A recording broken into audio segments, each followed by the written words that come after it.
السلام علیکم every one, کیسے ہیں آپ سبھی لوگ؟ آئی ہوپ آپ لوگ بالکل ٹھیک ہوں گے. میں بھی بالکل ٹھیک ہوں. ایکچولی کل رات بابا نے ہماد بھائی کو نیچے بھیجا تھا گیٹ لاک کرنے کے لیے. تو جب ہماد بھائی نیچے گئے تو وہاں پہ انہوں نے دیکھا اسنیک. وہ فٹافٹ اوپر آئے. انہوں نے اوپر آ کے بابا کو بتایا کہ نیچے اسنیک ہے. پھر بابا، حماد بھائی اور حمزہ بھائی یہ تینوں چلے گئے نیچے اسنیک کو مارنے.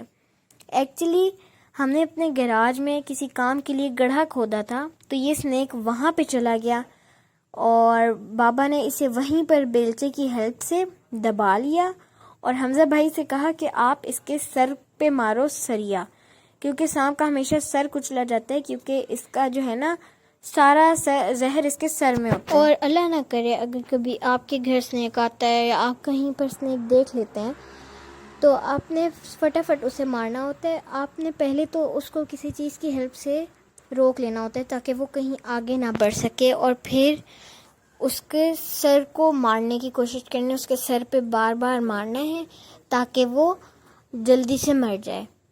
اور یہاں پر حمزہ بھائی جو ہیں وہ اسنیک کو مار رہے ہیں.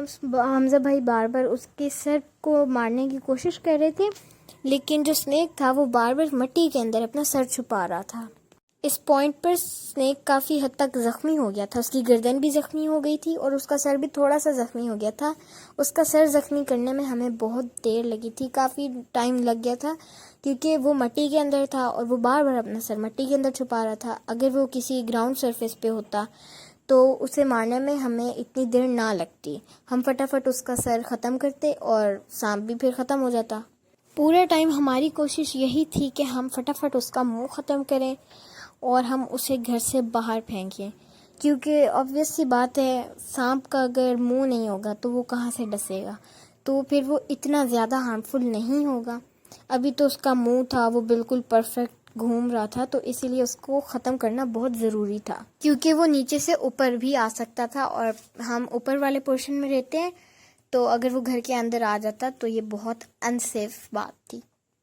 کیونکہ اگر وہ اوپر آ جاتا تو وہ کہیں کسی کو بھی ہارم پہنچا سکتا تھا، وہ ڈس سکتا تھا، کہیں چھپ سکتا تھا، اور اچانک سے باہر آ جاتا، کوئی سو رہا ہوتا اس کے اوپر آ جاتا، تو بہت کچھ ہو سکتا تھا. لیکن اللہ تعالیٰ کا شکر ہے حماد بھائی نے سانپ دیکھ لیا، انہوں نے آ کر بتا دیا اور ہم نے اسے مار بھی دیا. تو اب جو ہے سانپ بہت برے طریقے سے زخمی ہو گیا تھا، اس کا سر بھی بہت برے طریقے سے زخمی ہو گیا تھا. تو بابا نے اسے گھر کے اندر سے اٹھا کے باہر لائے اسے، اور باہر لا کے اپنی کنفرمیشن کے لیے اسے پھر سے مارا تاکہ یہ کسی اور کو نقصان نہ پہنچا سکے، اور بابا نے اس کا منہ پورے طریقے سے ختم کر دیا.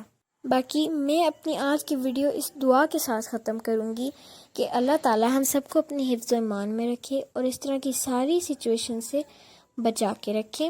باقی آئی ہوپ آپ لوگوں کو یہ ویڈیو پسند آئی ہوگی. اگر آپ لوگوں کو یہ ویڈیو پسند آئی ہے تو لائک کریں، شیئر کریں اور چینل کو سبسکرائب کریں. اللہ حافظ.